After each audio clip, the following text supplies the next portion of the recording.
Hello friends, welcome back to my channel JSSC वाला।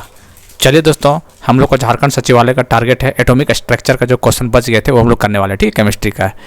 तो दोस्तों आगे बढ़ने से पहले एक बार चैनल को सब्सक्राइब कर लीजिएगा। इस टाइप का क्वेश्चन का कलेक्शन शायद ही आपको झारखंड सचिवालय से रिलेटेड प्रश्न मिलेंगे आपको यूट्यूब चैनल कहीं पर भी, यूट्यूब चैनल या फिर कहीं भी ऑफलाइन कोर्स का स्टडी भी कर रहे हैं वहाँ पर भी इस टाइप क्वेश्चन नहीं मिलने वाला। ठीक है, अकॉर्डिंग टू सिलेबस और ऑथेंटिक क्वेश्चन CGL के लिए खास करके। तो आपको पसंद आ रहा होगा चैनल को सब्सक्राइब कर लीजिएगा और टेलीग्राम चैनल पर जरूर जुड़ जाइएगा। वहाँ पे PDF हम देते हैं। टेलीग्राम चैनल JSSC वाला करके नाम है। ठीक है, इसका लिंक हम डिस्क्रिप्शन में दे देंगे। चलिए आगे पार्ट 75 तक किए, 76 तक हम लोग टोटल 100 क्वेश्चन करेंगे हम लोग। मतलब आप ये अभी कितना 25-30 क्वेश्चन बच रहे हैं यहाँ पे, टोटल 100 क्वेश्चन हो जाएंगे एटॉमिक स्ट्रक्चर से। चलिए, whose experiment proved that the speed of light was always the same. जिसने प्रयोग ने यह साबित कर दिया था कि प्रकाश की गति हमेशा समान होती है।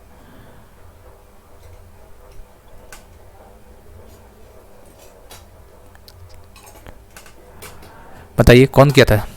James Clerk Maxwell, Michelson Morley, Miller Stanley, Werner Heisenberg. Whose experiment proved that the speed of light was always the same. तो कौन प्रूव किया दोस्तों?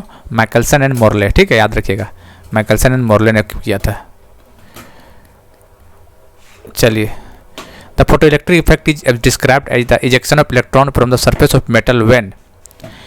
फोटोइलेक्ट्रिक प्रभाव को किसी को धातु की सतह से इलेक्ट्रॉन की अस्वीकृति के रूप में वर्णित किया जाता है जब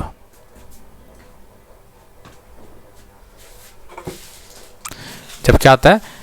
उपयुक्त तरंग दैर्घ्य का प्रकाश उस पर पड़ता है। कहने का मतलब light of suitable wavelength fallen it. इसका आंसर हो जाएगा D।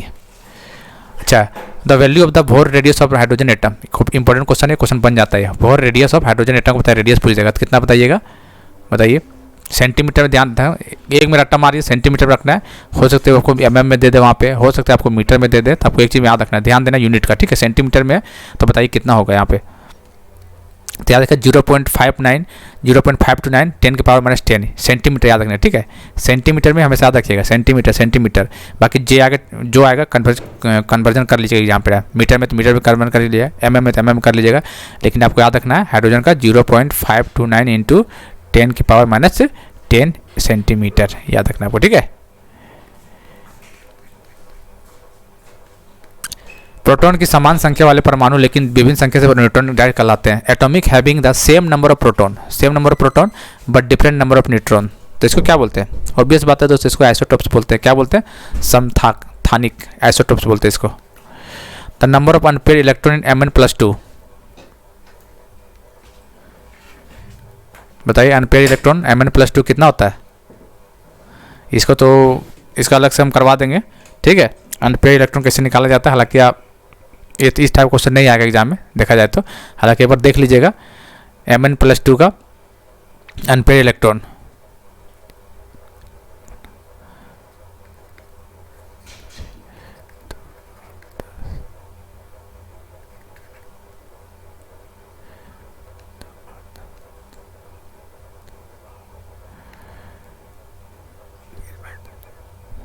चलिए, तो कितना होगा इसका आंसर? इसका आंसर हो जाएगा 5। ठीक है, इसका हम बता देंगे बाद में। The value of Planck constant, H का वैल्यू पूछ दिया हुआ है, क्वेश्चन पूछा हुआ है, कितना है?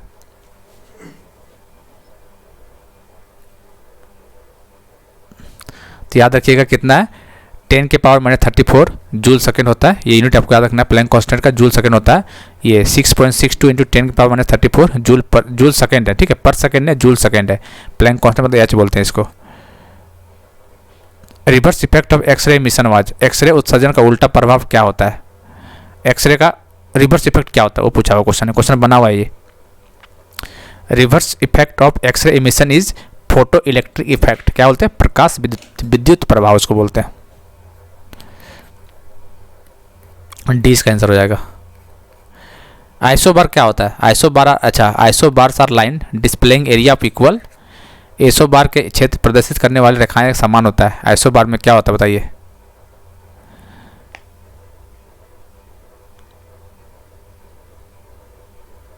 बताइए आइसोबार में क्या होता है? बार मतलब प्रेशर से रिलेटेड मान पता चल रहा है, बार मतलब वही प्रेशर का यूनिट होता है, तो एटमॉस्फेरिक प्रेशर इसका आंसर हो जाएगा।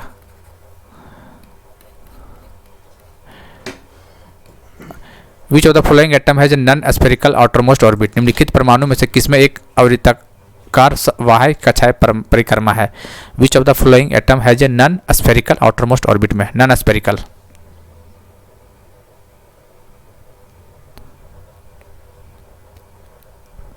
तो याद रखिए 5वां एटॉमिक नंबर के बोरॉन का, ठीक है, तो ये बोरॉन हो जाएगा sir.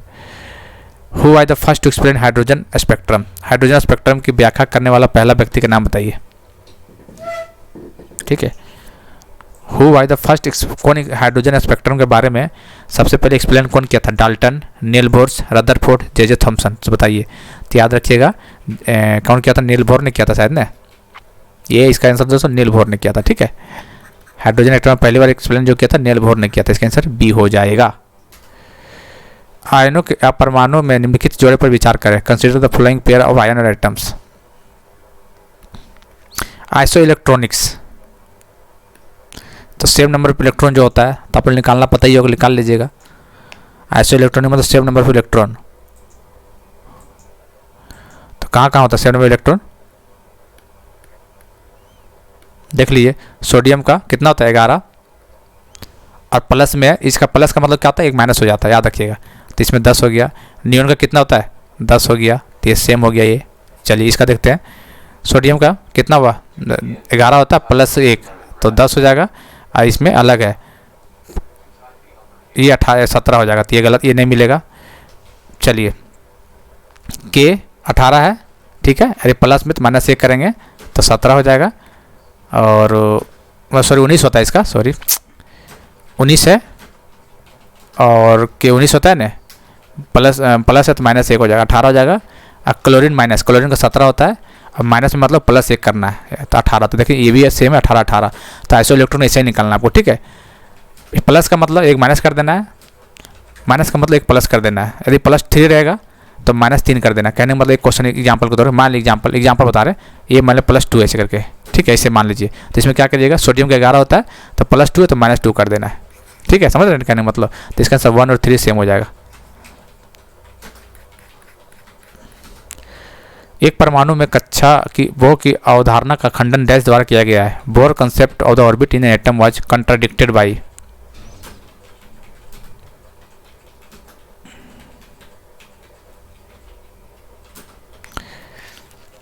D Broglie relation, uncertainty principles, Planck's hypothesis, Hund's rule. तो देखिए, Bohr concept of the orbit in atom was contradicted by uncertainty principle, अनिश्चितता का सिद्धांत। इसका आंसर हो जाएगा बी।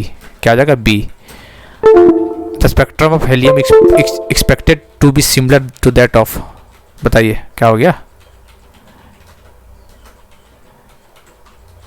बताइए, हीलियम के स्पेक्ट्रम डैश के समान होने की उम्मीद है। हाइड्रोजन हेलियम, एटॉमिक नंबर कितना होता है इसका? 2 होता है। तो किससे सिमिलर होगा बताइए? एटॉमिक नंबर 2 है, ठीक है, यहाँ देख लेते हैं। हाइड्रोजन का 1, सोडियम का 11, हेलियम का कितना? हाइड्रोजन हेलियम तो इसमें कितना था? एच हाइड्रोजन हेलियम 2 होता है, +1 है तो -1 हो जाएगा, 1 हो जाएगा। लिथियम का हाइड्रोजन 3 होता है, प्लस में 1 है तो यहाँ 2 हो जाएगा। तो मिला लीजिए, हेलियम का 2 होता है तो 2 किस में? लिथियम का है, तो इसका आंसर डी हो जाएगा। समझ रहे हैं ना? निम्नलिखित में से कौन सी तरंगें निर्वात में फैल सकती है? Which of the following waves can propagate in vacuum, vacuum में प्रोपोगेट कौन कर सकता है वो बताइए। अच्छा ऑप्शन दिया हुआ है इसका, देख लेते हैं और क्या क्या दिया है इसमें। चलिए ठीक है, क्या बोला? Which of the following waves can propagate in vacuum. Radio waves कर सकता है, लाइट वेव्स कर सकता है, एक्सरे भी कर सकता है, और बताइए अल्ट्रासोनिक कर सकता है? अल्ट्रासोनिक नहीं करेगा, तो इसका आंसर हो जाएगा 1 2 3, ठीक है। Radio waves, light waves, X-ray, ठीक है, तीनों कर सकता है प्रोपोगेट इन वैक्यूम में, लेकिन अल्ट्रासोनिक नहीं कर सकता है। अलग अलग द्रव्यमान संख्या वाले एक ही तत्व के परमाणु को डैश कहा जाता है। Atoms of same element have different mass number. तो क्या बोलते हैं इसको? देखो सेम एलिमेंट बोल रहा है और मास नंबर डिफरेंस है, तो ये आइसोटॉप्स हो जाएगा। क्या हो जाएगा? आइसोटॉप्स। अरे आइसोबार्स में क्या होता है? सेम मास नंबर हो जाएगा, ठीक है। आइसोबार में सेम मास नंबर पर डिफरेंट एलिमेंट या डिफरेंट एटॉमिक नंबर, उल्टा होता है, ठीक है। इसका आंसर बी हो जाएगा। एक परमाणु में 2 इलेक्ट्रॉन में सभी 4 मात्राएं समान नहीं होता, इसका डैश का नियम है। All of the 4 quantum number of 2 electron in an atom are not the same, it is the law of, किसका लॉ है? 4 ऑप्शन देखिए।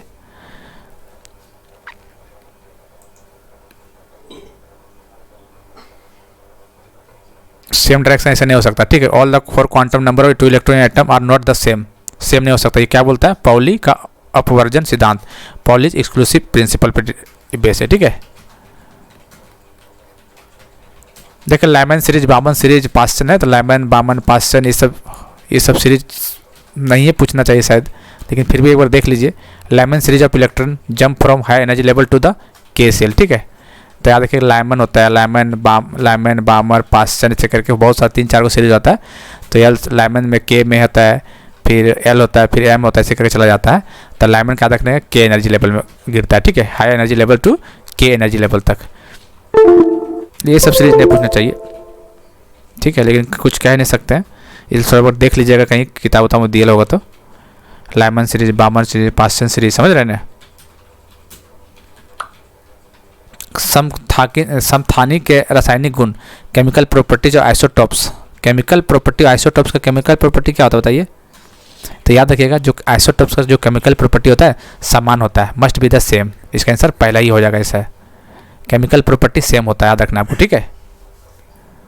चलिए, यह कथन की उपलब्ध उपकसों में इलेक्ट्रॉन युग्म से पहले एक इलेक्ट्रॉन स्थान है के द्वारा दिया गया है। The statement that the electron occupies available orbital singly before pairing occurs is called.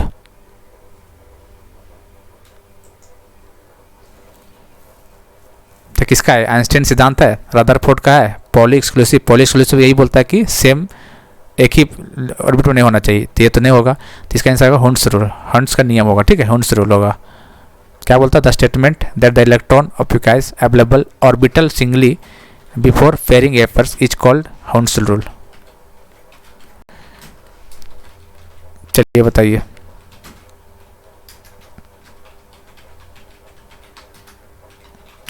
अधिक एक इलेक्ट्रॉन और एक फोटोन की तरंग की लंबाई समान है तो उसके पास समान डैश होगा।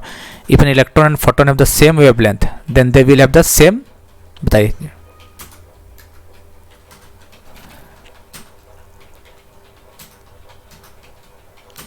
तो बताते क्या होगा? सेम वेवलेंथ है तो सेम क्या होता है? वेग, रेखीय संवेग, कोणीय संवेग, ऊर्जा, तो लिनियर मोमेंटम सेम होना चाहिए, ठीक है। If an electron and photons same wavelength then they will have the same linear momentum. इसका आंसर बी हो जाएगा। आइसोबार्स क्या होता है बताइए? अभी बोल चुके हैं आइसोबार, बार मतलब भार, बार से भार याद रखें, भार मतलब सेम है, सेम मास नंबर बस डिफरेंट एटॉमिक नंबर, है ना होता है। तो आइसोबार में क्या होता है? समान द्रव्यमान होता है संख्या लेकिन विभिन्न परमाणु संख्या होता है, same mass number but different atomic number, ये आइसोबार होता है। इसका उल्टा कर दीजिएगा तो आइसोटॉप्स हो जाएगा। पारा और सोडियम स्ट्रीट लैंप की वजह से प्रकाश होता है क्योंकि the mercury and sodium street lamp light up because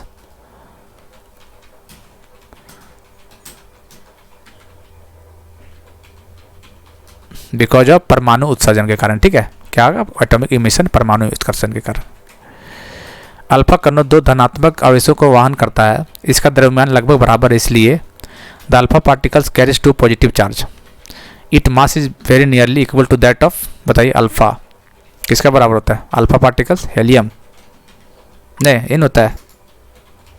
तो याद रखिएगा अल्फा पार्टिकल किसके मास के बराबर होता है? तो इन एटम ऑफ हेलियम, हेलियम का एक परमाणु की संख्या, ठीक है। इसका आंसर हो जाएगा बी। तो दोस्तों एटॉमिक स्ट्रक्चर से भी 100 क्वेश्चन किए हैं, ठीक है। अब हम अलग चैप्टर करेंगे और इससे भी और क्वेश्चन करेंगे धीरे धीरे, टेंशन मत लीजिए। जब तक एग्जाम नहीं होगा तब तक कुछ ना कुछ तो करते रहेंगे, ठीक है। तैयारी बूस्ट करना है और परफेक्ट तैयारी करना है। लेट ही हो रहा है लेकिन एक चीज़ आपका नाम पे होना चाहिए, ऐसा तैयारी कीजिए, ठीक है। और इसका PDF वगैरह JSSC वाला टेलीग्राम पे डाल देंगे, इसका लिंक हम डिस्क्रिप्शन में दे देंगे। चलिए मिलते हैं अगले वीडियो में, तब तक के लिए जय हिंद, जय भारत।